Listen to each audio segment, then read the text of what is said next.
We begin with breaking news at 5. 29 years for killing a deputy. That's supposed to bring closure, but tell that to the father of a 23-year-old run down and killed by a drunk driver. And when it cuts his forehead, it was ice cold. And there's blood coming out of his eyes and his nose and his ears. I said, "Christopher, get up." I fell to the floor. And I said, "God, no, take me, not him." That was the father of Charlotte County Deputy Christopher Taylor. And these right here are the last moments of his son's life, and they're right here on the side of I-75, right before a drunk driver, Cassandra Smith, veered across the highway, slamming into his patrol car, tossing him into the air. Smith just found out how long she will spend in prison. Thanks for joining us here on Wink News. I'm Nicole Gabin for Lois Tomey. I'm Chris Safati. Wink News reporter Jolena Esperto joins us live now at the Charlotte County Courthouse. Jolena.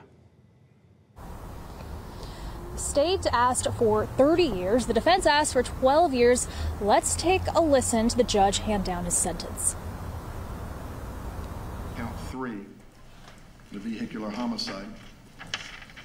Ms. Smith, as it relates to count 3, the jury having found you guilty, I will adjudicate you guilty of that offense, sentence you to 15 years in the Department of Corrections.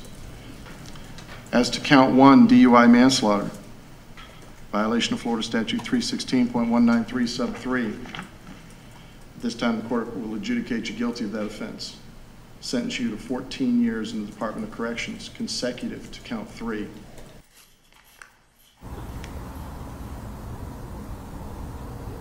And immediately before she learned her fate, Cassandra Smith, for the first time, said she was sorry for her crime. Literally anything to go back to before the night of November 22nd, 2022, to bring Christopher back to the arms of his loved ones and make these families whole again. But unfortunately, life doesn't work like that, and the only way through it is forward, ideally with improvements along the way. I hate that there is such pain and anguish because of this tragedy, the extreme distress felt by all about the situation. The image of him laying there prostrate, looking so serene, will forever be seared on my mind and in my soul, inescapable even in dreamland. This terrible accident has taught me the true meaning of heartache. It's overwhelming, unrelenting, and inescapable torture, felt palpably throughout my whole body, like knives literally tearing into my flesh. This uncontrollable physical pain manifested by the thought of the night and the impact it has had on Christopher's loved ones is excruciating. I wouldn't wish this feeling on my worst enemy. And we're talking with family, friends, lawyers now that the sentencing has ended, and we will have more for you new at 6. Live in Charlotte County, Jolena Esperto, Wink News. All right, Jolena, thanks. Meanwhile, just a few minutes ago, Charlotte County Sheriff Bill Promell sent us a statement on the sentencing. Quote, "With today's sentencing, Deputy Taylor's families, both blood and blue, can take another step forward in finding closure. Seeing justice served is a big part of that, and although it won't bring Chris back to us, it at least brings a bit of relief." And he also went on to say to Ms. Smith, "I want to encourage you to use these 29 years growing as a person. Let this terrible choice that you made serve as a catalyst that turns your life around, for you have forever changed the life of the Taylor family." The next step for us, the sheriff says, is to honor Chris's sacrifice in a more permanent way, and we're making progress on that through Representative Roach's bill to rename the I-75 Peace River Bridge in his memory.